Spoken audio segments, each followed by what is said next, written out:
ಅಂದರೆ ಏನಿದೆಯಲ್ಲ ಅದ್ರ ಬಗ್ಗೆ ನಮಗೆ ಕೇರ್ ಇರಲ್ಲ. ಹಲ್ಲಿನ ಮಹತ್ವ ತಿಳ್ಕೊಬೇಕು ಅಂದರೆ ಹಲ್ಲು ಕಳ್ಕೊಂಡಿರ್ತಾರಲ್ಲ ಅವ್ರ ಜೊತೆ ಒಂದ್ಸಲ ಮಾತಾಡಿ. ನೀವು ಊಟ ಮಾಡೋಕ್ಕಾಗಲ್ಲ ನೀಟಾಗಿ, ನಗಕ್ಕಾಗಲ್ಲ ನೀಟಾಗಿ, ಮಾತಾಡೋಕ್ಕಾಗಲ್ಲ ಎಷ್ಟೋ ಸಲ. ಸೈಕಲಾಜಿಕಲ್ ಇಂಪ್ಯಾಕ್ಟ್ ಇದೆ.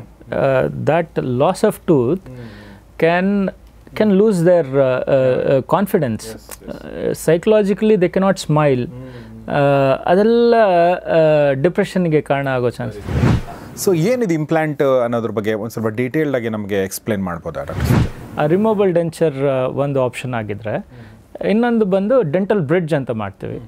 ಆ ಕಡೆ ಈ ಕಡೆ ಹಲ್ಲನ್ನ ಸಪೋರ್ಟ್ ತೊಗೊಂಡು ಆ ಎರಡು ಹಲ್ಲನ್ನ ಸ್ವಲ್ಪ ಟ್ರಿಮ್ ಮಾಡಿ ಅದನ್ನು ಶೇಪ್ ಮಾಡಿ ಆ ಎರಡಕ್ಕೆ ಕ್ಯಾಪ್ ಹಾಕಿ ಮಧ್ಯದಲ್ಲಿ ಏನಿರುತ್ತೆ ಅದನ್ನು ಜಾಯಿನ್ ಮಾಡಿರ್ತೀವಿ. ಅದು ಡೆಂಟಲ್ ಬ್ರಿಡ್ಜ್ ಅಂತ. ಮತ್ತು ಡೆಂಟಲ್ ಇಂಪ್ಲಾಂಟ್ ಅಂದರೆ ಒಂದು ಟೈಟಾನಿಯಂ ಪೋಸ್ಟ್ ಜಾ ಬೋನ್ ಒಳಗಡೆ ಒಂದು ಪ್ಲೇಸ್ಮೆಂಟ್ ಮಾಡಿ ಅದನ್ನು ಅದ್ರ ಮೇಲೆ ಕ್ಯಾಪ್ ಹಾಕೋದನ್ನು ಡೆಂಟಲ್ ಇಂಪ್ಲಾಂಟ್ ಅಂತ ಹೇಳ್ತೀವಿ. ಒಂದು ಬೇಸಿಕ್ ಪ್ರಶ್ನೆಗೆ ನಾನು ಬರೋದಾದರೆ, Y do we loose tooth? Gum disease ಅಂದರೆ ಈ ಹೊಸದಿಂದ ಸಮಸ್ಯೆ ಇರುತ್ತೆ. ಹೊಸಡು ರೆಸಿಷನ್ ಆಗಿರ್ಬೋದು, ಹೊಸಡು ಕೆಳಕ್ಕೆ ಹೋಗ್ಬಿಟ್ಟಿರುತ್ತೆ, ಏಜ್ ರಿಲೇಟೆಡ್ ಹೊಸಡು ಕೆಳಕ್ಕೆ ಹೋಗುತ್ತೆ. ಮತ್ತು gum disease by it self ಅದನ್ನು ಪೆರಿಯೋಡಾಂಟೈಟಿಸ್ ಅಂತ ಹೇಳ್ತೀವಿ. ಪೆರಿಯೋಡಾಂಟೈಟಿಸಲ್ಲಿ ಏನಾಗುತ್ತೆ ಅಂತ ಹೇಳಿದ್ರೆ, ಈ ಹಲ್ಲಿರುತ್ತಲ್ಲ, ಈ ಹಲ್ಲು ಸುತ್ತ ಏನು ಹೊಸಡಿರುತ್ತೆ ಅದು ಕರಗ್ತಾ ಹೋಗುತ್ತೆ ಬಿಕಾಸ್ ಆಫ್ ದ ಇನ್ಫೆಕ್ಷನ್. ಆ ಮಧ್ಯದಲ್ಲಿ ಅಲ್ಲಿ ಸರ್ಕಲ್ ಮಾಡಿದ್ದೀವಲ್ವ, ಅದು ಇನ್ಫೆಕ್ಟೆಡ್ ಟೂತ್. ಅದನ್ನು ತೆಗೆದುಬಿಟ್ಟು ಹಲ್ಲು ತೆಗೆದು ಬೋನ್ ಗ್ರಾಫ್ಟ್ ಮಾಡಿದ್ವಿ. ಬೋನ್ ಗ್ರಾಫ್ಟ್ ಮಾಡಿ ಒಂದು 6 to 8 weeks ಬಿಟ್ಟು ನಂತರ ಇಂಪ್ಲಾಂಟ್ ಇಲ್ಲಿ ಪ್ಲಾನಿಂಗ್ ಆಗಿದೆ ನೋಡಿ. ಇಲ್ಲಿ digitally V plan that.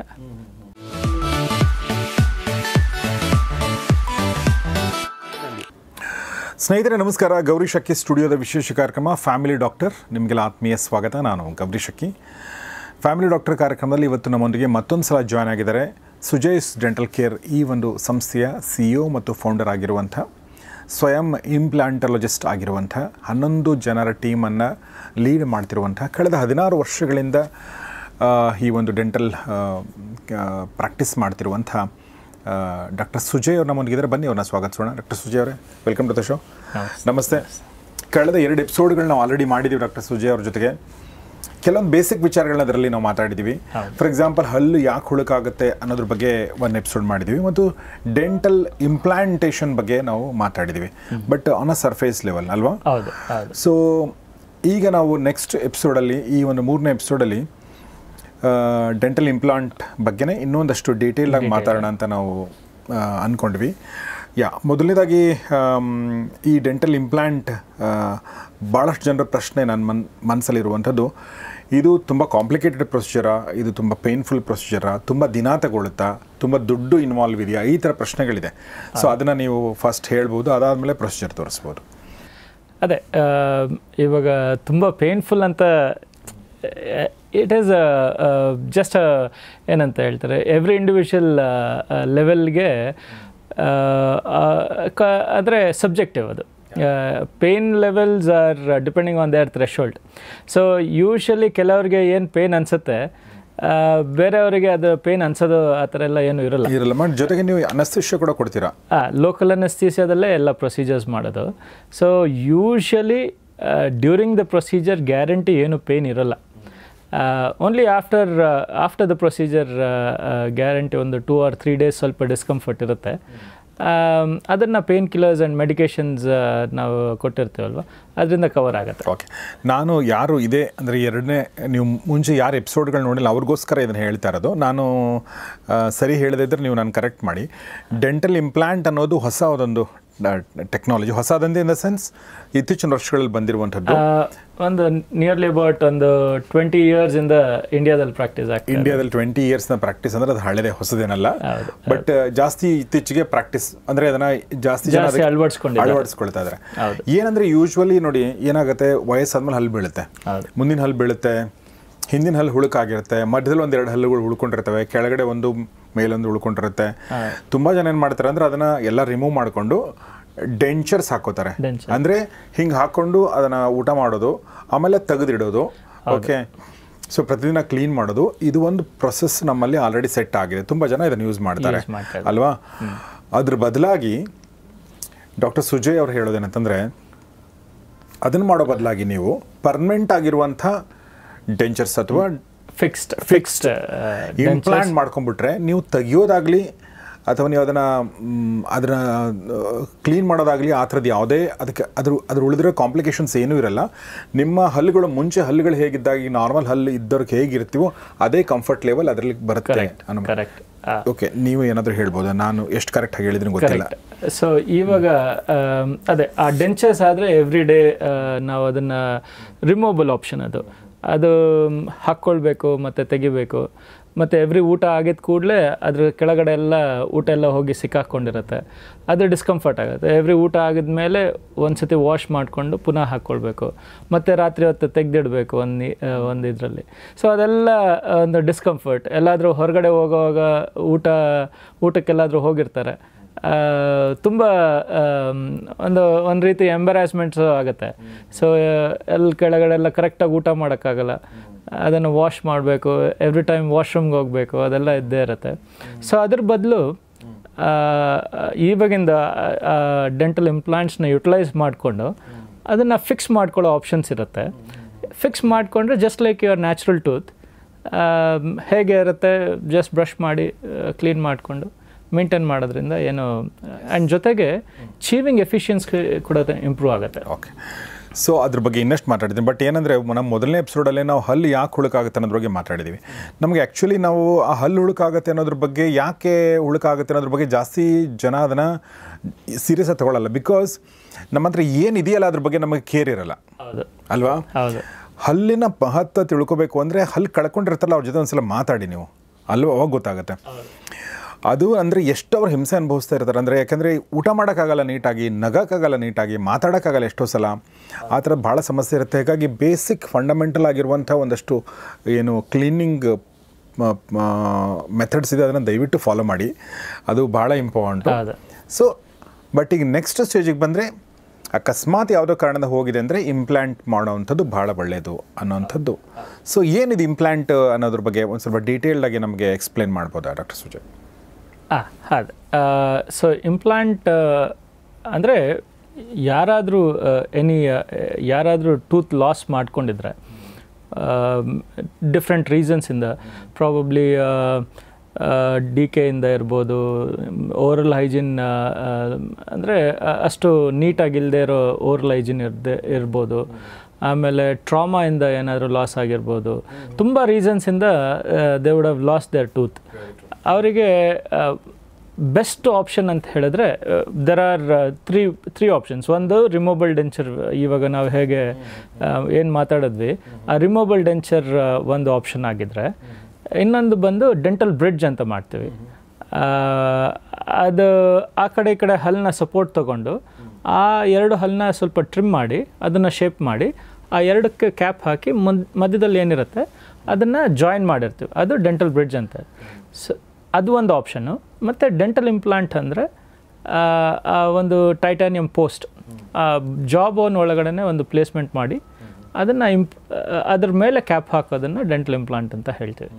So ಈ ಮೂರು ಆಪ್ಷನ್ಸ್ ಏನಿದೆ, ಆ ಮೂರು ಆಪ್ಷನ್ಸಲ್ಲಿ dental implant is one of the better option and best option when compare to long term durability and maintenance ಬಗ್ಗೆ ನೋಡೋದಾದರೆ implant is one of the best option ಅಂತ ನಾವು. ಸೊ ಯಾರದನ್ನು ಹಾಕ್ಕೊಳ್ಬೋದು? ಈಗ ವಯಸ್ಸಾಗಿರೋರು ಅಷ್ಟೇ ಹಾಕ್ಕೊಳ್ಬೇಕಾ, ಅಥವಾ ಫಾರ್ ಸಮ್ ರೀಸನ್ ಏನಾದರೂ ಈಗ ಹಲ್ಲು ಹೋಗಿದೆ ಅಂದರೆ ಅವರು ಕೂಡ ಅದನ್ನು ಯೂಸ್ ಮಾಡ್ಬೋದಾ?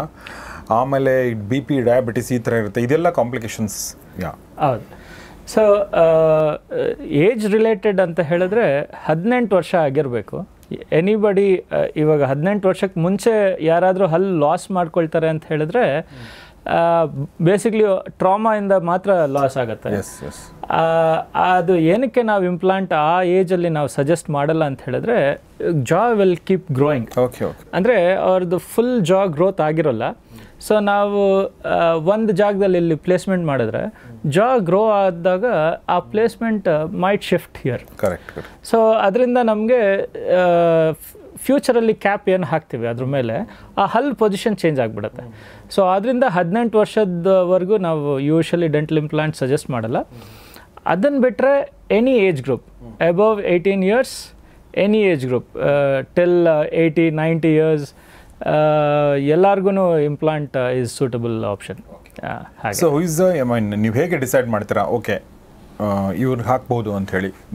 ನೀವೇನು ಟೆಸ್ಟ್ ಮಾಡ್ತೀರಾ? What are the measures that usually ಒಂದು ಲೋಕಲ್ ಫ್ಯಾಕ್ಟರ್ಸ್, ಬೋನ್ ಕ್ವಾಲಿಟಿ. ಇಲ್ಲಿ ಜಾ ಬೋನ್ ಒಳಗಡೆ ಒಂದು ಬೋನ್ ಡೆನ್ಸಿಟಿ, ಬೋನ್ ಕ್ವಾಲಿಟಿ ಅಂತ ಏನು ಚೆಕ್ ಮಾಡ್ತೀವಿ, ಆ ಬೋನ್ ಡೆನ್ಸಿಟಿ ಚೆನ್ನಾಗಿರಬೇಕು. ಮತ್ತು second one is bone quantity, ಅಂದರೆ ಬೋನ್ ವಾಲ್ಯೂಮ್ ಎಷ್ಟು ಇನ್ನೂ ಉಳ್ಕೊಂಡಿದೆ. ಇವಾಗ ಹಲ್ಲು ತೆಗೆದಿದ್ದ ಕೂಡಲೇ ಅಥವಾ ಹಲ್ಲು ಲಾಸ್ ಆಗಿದ್ದ ಕೂಡಲೇ ಆ ಜಾಗ ಬೋನ್ ಶ್ರಿಂಕ್ ಆಗ್ತಾ ಹೋಗುತ್ತೆ. ಸೊ ಎಷ್ಟು ಉಳ್ಕೊಂಡಿದೆ ಅದನ್ನು ನಾವು ಒಂದು ದೋಸ್ 2 ಫ್ಯಾಕ್ಟರ್ಸ್, ಒಂದು ಬೋನ್ ಕ್ವಾಲಿಟಿ ಮತ್ತು ಒಂದು ಬೋನ್ ಕ್ವಾಂಟಿಟಿ ನೋಡಿಕೊಂಡು ಇಂಪ್ಲಾಂಟ್ ಪ್ಲೇಸ್ಮೆಂಟ್ ಮಾಡ್ಬೋದಾ ಅಂತ ನಾವು ಡಿಸೈಡ್ ಮಾಡ್ತೀವಿ. That is the local factor. Then coming to systemic factors. Systemic ಅಂತ ಹೇಳಿದ್ರೆ ನಮ್ಮದು medical conditions. Anybody on this earth, whoever, ಅಂದರೆ ತುಂಬ ಆಬ್ಸಲ್ಯೂಟ್ ಕಾಂಟ್ರಾಂಡಿಕೇಶನ್ ಅಂತ ಹೇಳಿದ್ರೆ which is uncontrolled, anything which is uncontrolled, uncontrolled diabetes ಇರ್ಬೋದು, ಅಥವಾ ಬೇರೆ ಏನಾದರೂ conditions which will hamper the placement of implant. Any procedure ಏನು ಮಾಡೋದಕ್ಕಾಗಲ್ಲ ಅಂತ ಹೇಳಿದ್ರೆ ಅವ್ರಿಗೆ ಮಾತ್ರ ನಾವು ಕಾಂಟ್ರಾಂಡಿಕೇಶನ್ ಮಾಡಿಕೊಂಡು ಇದು ಮಾಡ್ತೀವಿ.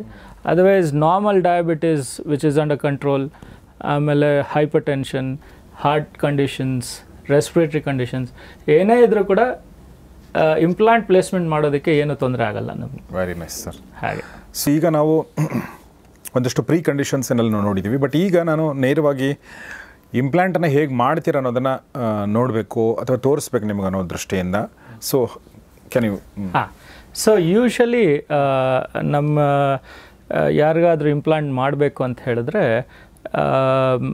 ನಮ್ಮ ಕ್ಲಿನಿಕ್ಕಿಗೆ ಬಂದಾಗ ನಾವು ಫಸ್ಟ್ ಏನು ಮಾಡ್ತೀವಿ, ಅವ್ರದ್ದು ಕೇಸ್ ಹಿಸ್ಟ್ರಿ ತಗೊಳ್ತೀವಿ.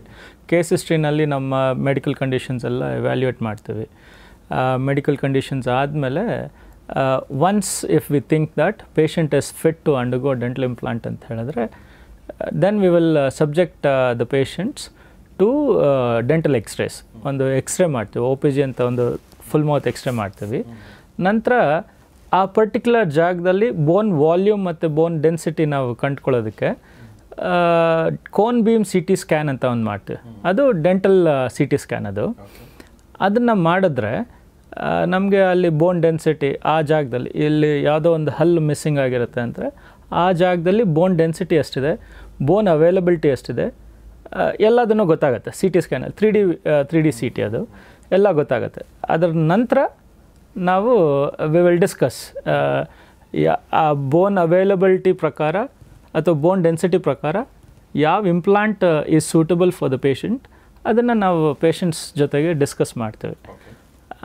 ಡಿಸ್ಕಸ್ ಮಾಡಿ ನಂತರ if the patient is okay, then it is next visit is only for implant placement. So first ಇದೆಲ್ಲ ಅಸೆಸ್ಮೆಂಟ್ ಆದಮೇಲೆ ಟ್ರೀಟ್ಮೆಂಟ್ ಪ್ಲಾನ್ ಆಗುತ್ತೆ. ನಂತರ we will go for implant placement. Can you ಅದನ್ನು ತೋರಿಸ್ಬೋದಾ ನೀವು ನಮಗೆ? Yeah, sure. ಸೊ ಇದು treatment discussions ಆಯಿತು. ನಂತರ ಓಕೆ, ಸೊ ಈ ಪ್ರೀ ಪ್ರೊಸೀಜರ್ಸಲ್ಲಿ ಅದೇ ಫಸ್ಟ್ ಏನು ಮಾಡ್ತೀವಿ, ಲೋಕಲ್ ಅನಸ್ಥೀಸಿಯಾ ಹೆಸ್ಟ್, ಅಂದರೆ patient is ready for implant procedure. Patient ಬರ್ತಾರೆ, ಪೇಷಂಟ್ ಎಲ್ಲ first again we will have to check for the vitals, ಎಲ್ಲ ವೈಟಲ್ಸ್ ಎಲ್ಲ ಚೆಕ್ ಮಾಡಿ. It's a small surgical procedure anyways. So ಅದರಿಂದ ಏನು ವೈಟಲ್ಸ್ ಎಲ್ಲ ಚೆಕ್ ಮಾಡೋದಿರುತ್ತೆ ಅದೆಲ್ಲ ನೋಡಿಕೊಂಡು ದೆನ್ ವಿ ವಿಲ್ ಯಾವ ಏರಿಯಾಗೆ ನಾವು ಪ್ಲೇಸ್ಮೆಂಟ್ ಮಾಡ್ತಾಯಿದ್ದೀವಿ, local anaesthesia we will give.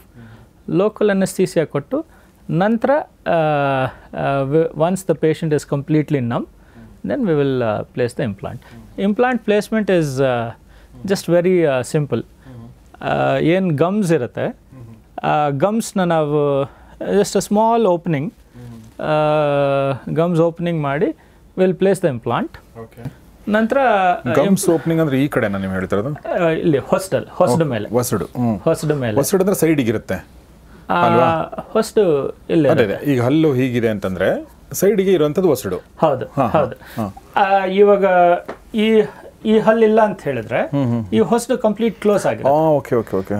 So ಇದನ್ನ ನಾವು ಇಲ್ಲಿ ಓಪನ್ ಮಾಡಿ ಸ್ಮಾಲ್ ಓಪನಿಂಗ್, ಇದು ಹಲ್ಲಿರೋ ಜಾಗದಲ್ಲೇ ಹಲ್ಲಿರೋ ಜಾಗದಲ್ಲೇ ಇವಾಗ ಇಲ್ಲಿ ಇಂಪ್ಲಾಂಟ್ ನಾನು ಪ್ಲೇಸ್ಮೆಂಟ್ ಮಾಡ್ಬೇಕಂದ್ರೆ ಆ ಸ್ಮಾಲ್ ಓಪನಿಂಗ್ ಇಷ್ಟು ಮಾತ್ರ ಓಪನಿಂಗ್ ಮಾಡಿಕೊಂಡು I will insert this implant. ಈ ಇಂಪ್ಲಾಂಟ್ನ ಇನ್ಸರ್ಟ್ ಮಾಡಿ then we will just close that gums again. ಇದು ಇಂಪ್ಲಾಂಟ್ ಪ್ಲೇಸ್ಮೆಂಟ್ ಆಯಿತು. This is your first visit. ಮತ್ತೆ ಕ್ಲೋಸರ್ ಆಯಿತು. ದೆನ್ ಪೋಸ್ಟ್ ಎಷ್ಟು ಟೈಮ್ ತಗೊಳ್ತಿದ್ದು? Around 15 minutes to maximum half an hour. ಅಷ್ಟೇನಾ? ಓಕೆ. ತುಂಬ ಸಿಂಪಲ್ ಪ್ರೊಸೀಜರ್ ಇದು. ಇವಾಗ ಜಸ್ಟ್ ಲೈಕ್ ಈ ಅಫ್ತಾಲ್ಮಿಕ್ ಸರ್ಜರೀಸ್ ಆಗುತ್ತಲ್ಲ, ಕ್ಯಾಟ್ರಾಕ್ಟ್ ಸರ್ಜರಿ ಹೇಗೆ ಒಂದು 15 minutes ಅಲ್ಲಿ ಮುಗಿಯುತ್ತೆ, ಅದೇ ರೀತಿ implant also. So once all these assessment is there, ನಮಗೆ ಆಲ್ರೆಡಿ ಯಾವ ಸೈಜದ ಇಂಪ್ಲಾಂಟ್ ಹಾಕಬೇಕು, ಎಷ್ಟು ಲೆಂತ್ ಇಂಪ್ಲಾಂಟ್ ಹಾಕಬೇಕು ಎಲ್ಲ ನಾವು 3D CTನಲ್ಲಿ ಎಲ್ಲ ಪ್ಲ್ಯಾನ್ ಮಾಡಿ ಇಟ್ಕೊಂಡಿರ್ತೇವೆ. ಸೊ ಪೇಷಂಟ್ಸ್ ಬರ್ತಾರೆ, ಅನಸ್ಥೀಸಿಯಾ ಕೊಡ್ತೀವಿ, local ಅನಸ್ಥೀಸಿಯಾ. Once that Joy is numb, placement of implant will take only 15 minutes. Okay, then ಅದಾದಮೇಲೆ the patient will walk on the same day. Post-operative pain, as it is very subjective, but still we'll give the medications for 3 days. 3 days medications ಕೊಟ್ಟಿರ್ತೀವಿ.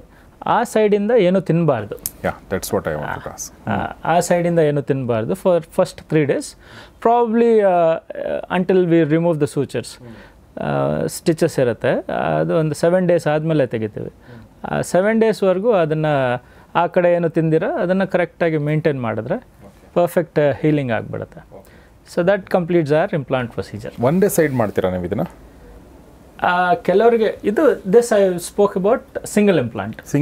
Okay. If the entire full mouth ಮಾಡಿದ್ರೆ lower jaw ಒಂದ್ ಸತಿ ಮಾಡ್ಬೋದು, upper ಜಾ ಒಂದ್ ಸತಿ ಮಾಡ್ಬೋದು, ಅಥವಾ ಎರಡು ಒಟ್ಟಿಗೆನೂ ಮಾಡ್ಬೋದು, depending on the conditions of the patient. So ನೀವು ಫಸ್ಟ್ ಹೇಳಿದ್ದು ಒಂದು ಹಲ್ಲು. Okay okay okay. ಸೊ 4 ಹಲ್ಲು ಅಂದ್ರೆ ಅದನ್ನು ಮಾಡ್ತೀರಾ ನೀವು? ಅದನ್ನು ಒಂದೇ ಸತಿ ಮಾಡ್ಕೊಡ್ಬೋದು. So since it is only 15 minute procedure, 4 ಹಲ್ಲು ಅಂದರೆ within 1 hour it will get over. So in case all on 6 ಅಂತ ಏನು ಒಂದು ಜಾಗೆ ಮಾಡ್ತೀವಿ, all on 6 will be around 1.5 hour, maximum 2 hours ಅಲ್ಲಿ ಎಲ್ಲ ಕಂಪ್ಲೀಟ್. ಈಗ ಕೆಲವರಿಗೆ ಒಂದು ಹಲ್ಲು ಇರಲ್ವಲ್ಲ, ಅಂಥವ್ರು ಏನು ಮಾಡಬೇಕು? ಹಾಗೆ ಅವರು ಮಾಡ್ಬೋದು. ಅವ್ರಿಗೇನೆ ಆಲ್ ಆನ್ 6 ಅಂತ ಮಾಡ್ತೀವಿ. All on 6. Okay. All on 6. Okay.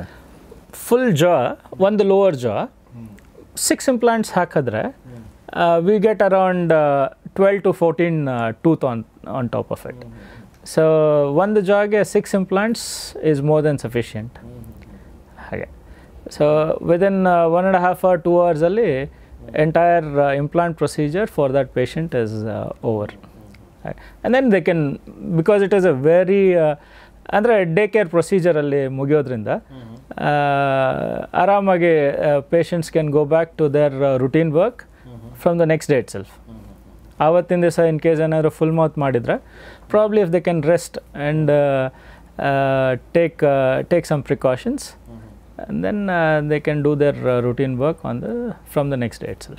ನೋಡಿ, ಇದು this is how ಇವಾಗ that is the infected root. Okay. ಮಧ್ಯದಲ್ಲಿ ಅಲ್ಲಿ ಸರ್ಕಲ್ ಮಾಡಿದ್ದೀವಲ್ವ, ಅದು ಇನ್ಫೆಕ್ಟೆಡ್ ಟೂತ್. ಅದನ್ನು ತೆಗೆದ್ಬಿಟ್ಟು ಹಲ್ಲು ತೆಗೆದು ಬೋನ್ ಗ್ರಾಫ್ಟ್ ಮಾಡಿದ್ವಿ. ಬೋನ್ ಗ್ರಾಫ್ಟ್ ಮಾಡಿ ಒಂದು 6 to 8 weeks ಬಿಟ್ಟು ನಂತರ ಇಂಪ್ಲಾಂಟ್ ಇಲ್ಲಿ ಪ್ಲಾನಿಂಗ್ ಆಗಿದೆ ನೋಡಿ, ಇಲ್ಲಿ ಡಿಜಿಟಲಿ ವಿ ಪ್ಲಾನ್ ದಟ್. ಇದು ಎಕ್ಸ್ರೇನಲ್ಲೇ ನಾವು ಪ್ಲಾನ್ ಮಾಡಿದ್ದೀವಿ. ಅದಾದಮೇಲೆ ದಿಸ್ ಇಸ್ ದ ಇಂಪ್ಲಾಂಟ್.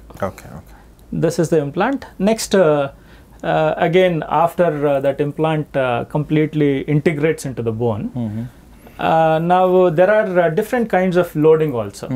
ಒಂದು ಇಮಿಡಿಯೇಟ್ ಲೋಡಿಂಗ್ ಮಾಡ್ತೀವಿ, the next day itself ನಾವು ಕ್ಯಾಪ್ ಹಾಕ್ಬಿಡ್ಬೋದು, ಅಥವಾ ಡಿಲೇಡ್ ಲೋಡಿಂಗ್ ಅಂತ ಹೇಳ್ತೀವಿ, depending on the implant primary stability. Primary stability ಚೆನ್ನಾಗಿತ್ತು ಅಂತ ಹೇಳಿದ್ರೆ ಇಮಿಡಿಯೇಟ್ ಲೋಡಿಂಗ್ ಮಾಡಿಬಿಡ್ತೀವಿ, next day itself cap ಹಾಕ್ಬಿಡ್ತೀವಿ. ಇಲ್ಲ ಅಂತ ಹೇಳಿದ್ರೆ ಇಮಿಡಿಯೇಟ್ ಲೋಡಿಂಗ್ ಆಗಲಿಲ್ಲ ಅಂತ ಹೇಳಿದ್ರೆ 6 to 8 weeks ಬಿಟ್ಟು ಕ್ಯಾಪ್ ಹಾಕ್ಬೋದು. ಲೋಡಿಂಗ್ ಅಂದರೆ ಆ್ಯಕ್ಚುಲಿ ಏನದು? ಇದು ಕ್ಯಾಪ್. Okay okay. ಈ ಕ್ಯಾಪ್ನ ಈ ಇಂಪ್ಲಾಂಟ್ ಮೇಲೆ ಲೋಡ್ ಮಾಡೋದಕ್ಕೆ ಇಂಪ್ಲಾಂಟ್ ಲೋಡಿಂಗ್ ಅಂತ ಹೇಳ್ತೀವಿ. ಸೊ ನಾವು ಡೆಂಟಲ್ ಇಂಪ್ಲಾಂಟ್ ಬಗ್ಗೆ ಸಾಕಷ್ಟು ವಿಚಾರಗಳನ್ನ ತಿಳ್ಕೊಂಡ್ವಿ. ಈಗ ಮತ್ತೆ ಒಂದು ಬೇಸಿಕ್ ಪ್ರಶ್ನೆಗೆ ನಾನು ಬರೋದಾದರೆ, Y do we loose tooth? So ಅದು ಯಾಕೆಂದರೆ ಈಗ ಹಲ್ಲು ಹುಳುಕಾಗಿ ಹೋಗೋದು ಬೇರೆ, ಬಟ್ ಏಜ್ ರಿಲೇಟೆಡ್ ಬೇರೆ ಇರಬಹುದು, ಅಥವಾ ನಿಮ್ಮ ಒಳಗಡೆ ಇರುವಂಥ ಏಲ್ಮೆಂಟ್ಗಳು ಕೂಡ ಕಾರಣ ಆಗಬಹುದು. ಸೊ ಆ ಥರ ಬೇರೆ ಬೇರೆ ಕಾರಣಗಳಿರ್ಬೋದು. ಸೊ ನೀವೇನು ಹೇಳಕ್ಕೆ ಇಷ್ಟಪಡ್ತೀರಾ? Why do we lose? So ಮುಂಚೆ ಎಲ್ಲ ಮಾತಾಡಿದಾಗೆ ಒಂದು reason is tooth decay. Extensive ಆಗಿ ಹಲ್ಲು ಹುಳುಕಾಗಿ ಕಂಪ್ಲೀಟ್ ಅದು ರಿಸ್ಟೋರ್ ಮಾಡೋದಕ್ಕೆ ಸಾಧ್ಯ ಇಲ್ಲ. ಆವಾಗ ಹಲ್ಲು ಕಳ್ಕೊಳ್ತಾರೆ patients. That is one of the reason. Major reason ಒಂದು 90 to 95% ಆಫ್ ದ ಕೇಸಸ್ ಹಲ್ಲು ಹುಳುಕಾಗಿ ರಿಸ್ಟೋರ್ ಮಾಡೋಕ್ಕಾಗದೇ ಇರೋ ಟೈಮಿಗೆ ಬರ್ತಾರೆ. That is when we might have to ಹಲ್ಲು ತೆಗೆದು ಮತ್ತೆ ರಿಸ್ಟೋರ್ ಮಾಡಬೇಕಾಗತ್ತೆ. So that is one of the reason. Then gum disease ಅಂದರೆ ಈ ಹೊಸಡಿಂದ ಸಮಸ್ಯೆ ಇರುತ್ತೆ. ಹೊಸಡು ರೆಸಿಷನ್ ಆಗಿರ್ಬೋದು, ಹೊಸಡು ಕೆಳಕ್ಕೆ ಹೋಗ್ಬಿಟ್ಟಿರುತ್ತೆ, ಏಜ್ ರಿಲೇಟೆಡ್ ಹೊಸಡು ಕೆಳಕ್ಕೆ ಹೋಗುತ್ತೆ. ಮತ್ತು gum disease by it self, ಅದನ್ನು ಪೆರಿಯೋಡಾಂಟೈಟಿಸ್ ಅಂತ ಹೇಳ್ತೀವಿ. ಪೆರಿಯೋಡಾಂಟೈಟಿಸಲ್ಲಿ ಏನಾಗುತ್ತೆ ಅಂತ ಹೇಳಿದ್ರೆ, ಈ ಹಲ್ಲು ಇರುತ್ತಲ್ಲ, ಈ ಹಲ್ಲು ಸುತ್ತ ಏನು ಹೊಸಡಿರುತ್ತೆ ಅದು ಕರಗ್ತಾ ಹೋಗುತ್ತೆ ಬಿಕಾಸ್ ಆಫ್ ದ ಇನ್ಫೆಕ್ಷನ್. ಹೊಸದಿಂದ ಇನ್ಫೆಕ್ಷನಿಂದನೇ ಹಲ್ಲು ಬೋನ್ ಲೆವೆಲ್ಸ್ ಎಲ್ಲ ಕರಗ್ತಾ ಹೋಗುತ್ತೆ. ದೆನ್ ಹಲ್ಲು ಲೂಸ್ ಆಗುತ್ತೆ. ಈಗ ನಾವು ಹಲ್ಲನ್ನು how to take care of our teeth ನಮಗೊಂದಷ್ಟು ಗೊತ್ತು, ಬಟ್ ಹೊಸಡು ಯಾಕೆ ಹಾಗೆ ಆಗುತ್ತೆ, ಇನ್ಫೆಕ್ಷನ್ ಯಾಕೆ ಆಗುತ್ತೆ, ಅದನ್ನು how we have to take care of it? So infection ಒಂದು ಮೇಜರ್ ಈಸ್ ಕೆಲವ್ರಿಗೆ ಈ ನಾವು ಎವ್ರಿ 6 months ಒಂದ್ಸತಿ ಕ್ಲೀನ್ ಮಾಡಿಸ್ಕೊಳ್ಬೇಕು ಅಂತ ಹೇಳ್ತೀವಿ. ಈ ಟಾಟರ್ ಅಂತ ಫಾರ್ಮ್ ಆಗುತ್ತೆ ನೋಡಿ. ಟಾಟರ್ ಏನು ನಾವು ಕ್ಲೀನ್ ಮಾಡಿಸ್ಕೊಳ್ತಾ ಇಲ್ಲ ಅಂತ ಹೇಳಿದ್ರೆ, ಆ ಟಾಟರ್ ಒಳಗಡೆ ಬ್ಯಾಕ್ಟೀರಿಯಾಸ್ ಏನಿರುತ್ತೆ ಅದು ಕಂಟಿನ್ಯೂಸ್ ಇನ್ಫ್ಲಮೇಷನ್ ಮಾಡ್ತಾ ಇರುತ್ತೆ ಹೊಸಡಿಗೆ. ಇನ್ಫ್ಲಮೇಷನ್ ಮಾಡಿ ನಂತರ ಅದು it can turn in to infection depending on the immune response. If it is only an inflammation, ಸುತ್ತು ಗಮ್ಸ್ ಏನಿರುತ್ತೆ ಅದು ಮಾತ್ರ ಇನ್ಫ್ಲೇಮ್ಡ್ ಸ್ಟೇಟಲ್ಲಿರುತ್ತೆ, ಸ್ವಲ್ಪ ಬ್ಲೀಡಿಂಗ್ ಗಮ್ಸ್ ಆಗುತ್ತೆ. ಬಟ್ ಅದನ್ನು ಹಾಗೆ ಬಿಟ್ಬಿಟ್ರೆ it will progress deep down and eat away the bone. Bone ಕೂಡ ಲಾಸ್ ಆಗುತ್ತೆ. ಬೋನ್ ಕೆಳಕ್ಕೆ ಹೋಗ್ತಾ ಹೋಗ್ತಾ ಹಲ್ಲು ಲೂಸ್ ಆಗುತ್ತೆ. ಈ ಹಲ್ಲು ಹೊಸಡು ಒಳಗಡೆ ಗಟ್ಟಿಯಾಗಿ ಕೂತ್ಕೊಂಡಿರುತ್ತೆ. ಆ ಹೊಸಡೆ ಕೆಳಕ್ಕೆ ಹೋಗ್ಬಿಡ್ತು ಅಂದರೆ ದೆನ್ ಟೂತಿಗೆ ಸ್ಟ್ರೆಂತ್ ಇರಲ್ಲ. ಸೊ ಅದು ಹಲ್ಲು ಲೂಸ್ ಆಗುತ್ತೆ. That is also one of the reason. ಎಲ್ಲ ಇಂಟರ್ ರಿಲೇಟೆಡ್, ಯಾವುದು ಸಪರೇಟ್ ಆಗಿಲ್ಲ, ಎಲ್ಲ ಇಂಟರ್ ರಿಲೇಟೆಡ್. ನೆಕ್ಸ್ಟ್ ಹಾಗೆ. ಸೊ ನೆಕ್ಸ್ಟ್ ಬಂದು ನಾವಾಗಲೇ ಮಾತಾಡಿದಾಗೆ trauma dental injury. Most of the time ಈ ಕ್ರಿಕೆಟ್ ಆಡ್ತಾ ಇರ್ತಾರೆ, ಬಾಲ್ ಏಟ್ ಬಿದ್ದಿರುತ್ತೆ, ಆಕ್ಸಿಡೆಂಟ್ ಆಗುತ್ತೆ, ತುಂಬಾ ಟ್ರಾಮಾ ಇಂದ ಲಾಸ್. ನಾನು ಇತ್ತೀಚೆಗೆ ಒಂದು ಕೇಸ್ ಓದಿದೆ. ಒಬ್ಬ ಹುಡುಗ, ಅವನಿಗೆ 17 ವರ್ಷ ಅನಿಸುತ್ತೆ, ಅವನಿಗೊಂದು ಆಕ್ಸಿಡೆಂಟ್ ಅಲ್ಲಿ 17 ಹಲ್ಲು ಹೋಗ್ಬಿಟ್ಟಿದೆ ಅವನು. 13 or 14 or 17 something like that. ಅವನು ಪ್ರತಿ ಸಲ ಡಾಕ್ಟರ್ ಹತ್ರ ಹೋಗೋದು, ಅದನ್ನು ಟ್ರೈ ಮಾಡೋದು, ಡಾಕ್ಟರ್ ಹತ್ರ ಹೋಗಿ ಟ್ರೈ ಮಾಡೋದು. ಅವನಿಗೆ ಸೆಟ್ಟೇ ಆಗಿಲ್ಲ. ಸೊ ಈ ಕಮಿಟೆಡ್ ನೋಡಿ ಎಷ್ಟು ಸೈಕಲಾಜಿಕಲ್ ಇಂಪ್ಯಾಕ್ಟ್ ಇದೆ. That loss of tooth can lose their confidence. Psychologically they cannot smile. ಅದೆಲ್ಲ ಡಿಪ್ರೆಷನ್ಗೆ ಕಾರಣ ಆಗೋ ಚಾನ್ಸ್. Very true. ಸೊ ಒಂದು ಫೋಟೋ ಇಂಟರ್ನೆಟಲ್ಲಿ ಓಡಾಡ್ತಾ ಇತ್ತು, ನಾನು ಸ್ವಲ್ಪ ದಿನಗಳಿಂದ ನೋಡಿದ್ದೆ. ಅಂದರೆ ನಮ್ಮ ಸ್ಟಾರ್ಗಳೆಲ್ಲ ಹಲ್ಲು ಇಲ್ಲದಿದ್ರೆ ಹೆಂಗೆ ಕಾಣ್ತಾರೆ ಅಂತ ಹೇಳಿ. ಓಕೆ, ಅವಾಗ ಗೊತ್ತಾಗುತ್ತೆ ಹಲ್ಲಿನ ಇಂಪಾರ್ಟೆನ್ಸ್. ತುಂಬ ಇಂಪಾರ್ಟೆಂಟ್. ಹಾಗೆ. ಆ್ಯಂಡ್ ಇನ್ನೊಂದು ಈ ಸಿಸ್ಟಮಿಕ್ ಡಿಸೀಸಸ್ಸಿಂದ ಈ diabetes is also one of the major cause for tooth loss. Diabetes ಇರೋರಿಗೆ ಗ್ಯಾರಂಟಿ ಏನಾಗುತ್ತೆ, ಈ ಹೊಸಡಿನ ಸಮಸ್ಯೆ ಜಾಸ್ತಿ ಇರುತ್ತೆ. ಸೊ ಏನಂತ ಹೇಳಿದ್ರೆ ಅವ್ರದ್ದು ಅಷ್ಟು ಫಾಸ್ಟಾಗಿ ಹೀಲ್ ಆಗಲ್ಲ. ಎನಿ ಇಂಜುರೀಸ್ ಆರ್ ಜೊತೆಗೆ ಬ್ಯಾಕ್ಟೀರಿಯಲ್ ಕ್ವಾಂಟಿಟಿ ಕೂಡ ಜಾಸ್ತಿ ಇರುತ್ತೆ. ಅದರಿಂದ ಇನ್ಫೆಕ್ಷನ್ಸ್ ಜಾಸ್ತಿ ಜಲ್ದಿ ಆಗುತ್ತೆ. ಎಲ್ಲಾದರೂ ಗಾಯ ಆದರೆ ಅವರಿಗೆ ಹೀಲ್ ಆಗಲ್ಲ. ಅದರಿಂದ ಬಾಯೊಳಗಡೆ ಅಂತೂ ಬ್ಯಾಕ್ಟೀರಿಯಾಸ್ ಇದ್ದೇ ಇರುತ್ತೆ. ಆ bacterias can cause any infection, ಅಂದರೆ gum infection easily. So diabetes ಇರೋರು ತುಂಬ ಕೇರ್ಫುಲ್ಲಾಗಿ ನಾವು ಅವರು ಹಲ್ಲು ಮತ್ತು ಹೊಸಡನ್ನು ಕರೆಕ್ಟಾಗಿ ನೋಡ್ಕೊಳ್ಬೇಕು. ಅವರಿಗೆ ಇಲ್ಲ ಅಂತ ಹೇಳಿದ್ರೆ they will lose the tooth. And also bone disorders by it self, ಅಂದರೆ ಕೆಲವರಿಗೆ ಆಸ್ಟಿಯೋಪೊರೋಸಿಸ್ ಆಗುತ್ತೆ, ಅವರಿಗೆ ಅಷ್ಟು ಬೋನ್ ಗಟ್ಟಿ ಇರಲ್ಲ, ಅಥವಾ ಬೇರೆ ಏನಾದರೂ ಬೋನ್ ರಿಲೇಟೆಡ್ ಇಶ್ಯೂಸ್ ಇದ್ದರೆ ಟೂತ್ ಲಾಸ್ ಆಗೋ ಚಾನ್ಸಸ್ ಇರುತ್ತೆ. ಹಾಗೆ ನೆಕ್ಸ್ಟ್ ಬಂದು ಕಾಂಜನೈಟ್ಲಿ ಅಂದರೆ ಹಲ್ಲೇ ಬಂದಿರಲ್ಲ, ಹುಡ್ತಾನೆ ಅವರಿಗೆ ಹಲ್ಲು ಬಂದಿರಲ್ಲ, ಅದು ಇರುತ್ತಲ್ವಾ? ಅದು ಇರುತ್ತೆ. ಅಂದರೆ ಕಾಂಜನೈಟ್ಲಿ ಮಿಸ್ಸಿಂಗ್ ಟೂತ್ ಅಂತ ಹೇಳ್ತೀವಿ. ಕೆಲವ್ರಿಗೆ ಇಲ್ಲಿ ಒಂದು ಹಲ್ಲಿರಲ್ಲ. ಹಾಂ, ಕೆಲವ್ರಿಗೆ ಆಲಿಗೋಡಾನ್ಷಿಯಾ ಅಂದರೆ 1 ಅಥವಾ 2 ಹಲ್ಲಿರಲ್ಲ, ಕೆಲವ್ರಿಗೆ ಮಲ್ಟಿಪಲ್ ಟೂತ್ ಇರಲ್ಲ. ಹೌದಾ? ಕೆಲವ್ರಿಗೆ ಹಲ್ಲೇ ಬರಲ್ಲ. ಹಲ್ಲೇ ಬರಲ್ಲ? Oh my god. So those are all very rare conditions, but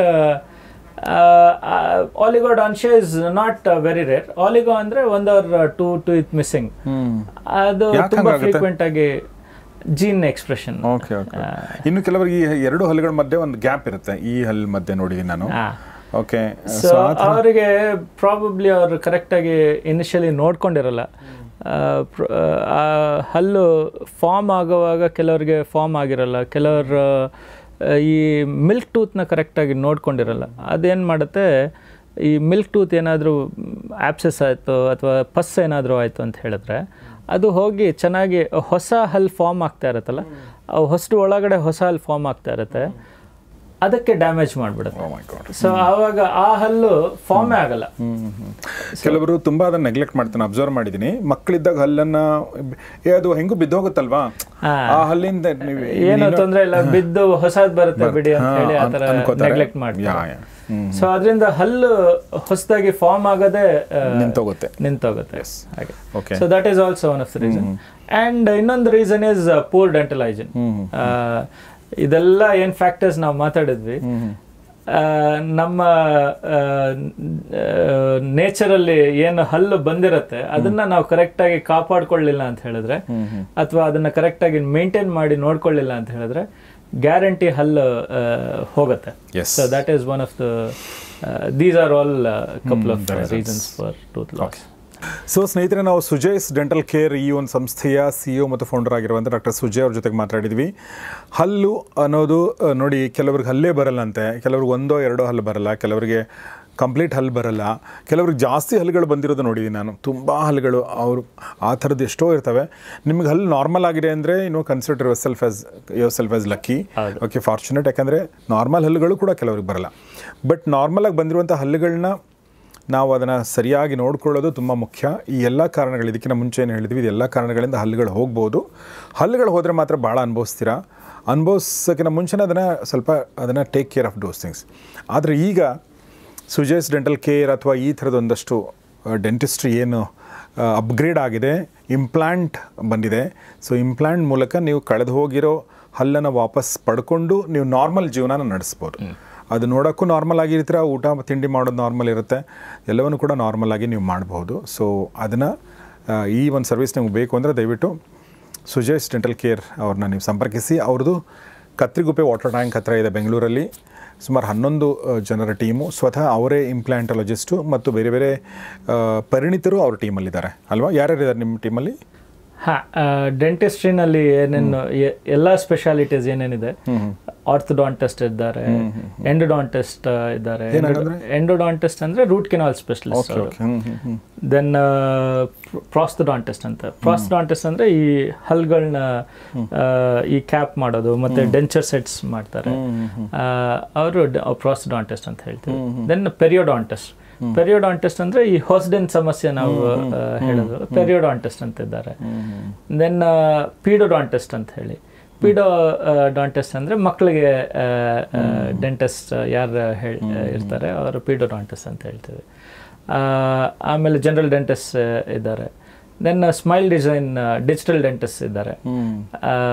ಈ ಥರ ಹಲವಾರು ಏನೇನು ಸ್ಪೆಷಾಲಿಟೀಸ್ ಇದೆ ಎಲ್ಲವೂ ಇರುತ್ತೆ ನಮ್ಮಲ್ಲಿ. ಎಸ್ ಡಾಕ್ಟರ್ ಸುಜಯ್, ತುಂಬ ಧನ್ಯವಾದ ನಿಮಗೆ. ನಮ್ಮ ಜೊತೆ ಎಷ್ಟೊತ್ತು ಮಾತಾಡಿದ್ರಿ, ಈ ಎಲ್ಲ ವಿಚಾರ ನಮ್ಮ ಜೊತೆ ಶೇರ್ ಮಾಡಿದ್ರಿ. Thank you very much. Thank you. So ಸ್ನೇಹಿತರೆ, ಇದು ಫ್ಯಾಮಿಲಿ ಡಾಕ್ಟರ್ ಕಾರ್ಯಕ್ರಮದಲ್ಲಿ ಡಾಕ್ಟರ್ ಸುಜಯ್ ಅವ್ರ ಜೊತೆಗೆ, ಸುಜಯ್ಸ್ ಡೆಂಟಲ್ ಕೇರ್ನ ಡಾಕ್ಟರ್ ಸುಜಯ್ ಅವ್ರ ಜೊತೆಗೆ ಮಾತಾಡಿದ್ವಿ. ಡೆಂಟಲ್ ಇಂಪ್ಲಾಂಟೇಷನ್ ಬಗ್ಗೆ, ಇಂಪ್ಲಾಂಟ್ ಬಗ್ಗೆ ಅವರು ವಿಸ್ತೃತವಾದ ಮಾಹಿತಿಯನ್ನು ಕೊಟ್ಟಿದ್ದಾರೆ. ಆ ಒಂದು ಸರ್ವಿಸ್ ಬೇಕು ಅಂತಂದರೆ ದಯವಿಟ್ಟು ಅವ್ರನ್ನ ಸಂಪರ್ಕಿಸಿ. ಅದ್ರ ಹೊರತಾಗಿ ಬೇರೆ ಸರ್ವಿಸ್ ಬೇಕಂದ್ರೂ ಕೂಡ ಅವ್ರ ಹತ್ರ ಪರಿಣಿತರಿದ್ದಾರೆ. ಸೊ ಅಷ್ಟು ಹೇಳ್ತಾ ಇವತ್ತಿನ ಈ ಎಪಿಸೋಡ್ ಮುಗಿಸ್ತಾ ಇದ್ದೀನಿ. ನಿಮ್ಮ ಅನಿಸಿಕೆಗಳಿಗೆ ಸ್ವಾಗತ, ನಿಮ್ಮ ಪ್ರಶ್ನೆಗಳಿಗೆ ಸ್ವಾಗತ. ಓಕೆ, ನಿಮಗೆ ಏನಾದರೂ ಸಮಸ್ಯೆ ಇದ್ದರೆ ಅದಕ್ಕೂ ಕೂಡ ಸ್ವಾಗತ. As for as dental is concern. ನೋಡ್ತಾ ಇರಿ ಗೌರಿ ಶಕ್ಕಿ ಸ್ಟುಡಿಯೋ, ನೋಡ್ತಾ ಇರಿ ಫ್ಯಾಮಿಲಿ ಡಾಕ್ಟರ್ ಕಾರ್ಯಕ್ರಮ. ನಮಸ್ಕಾರ.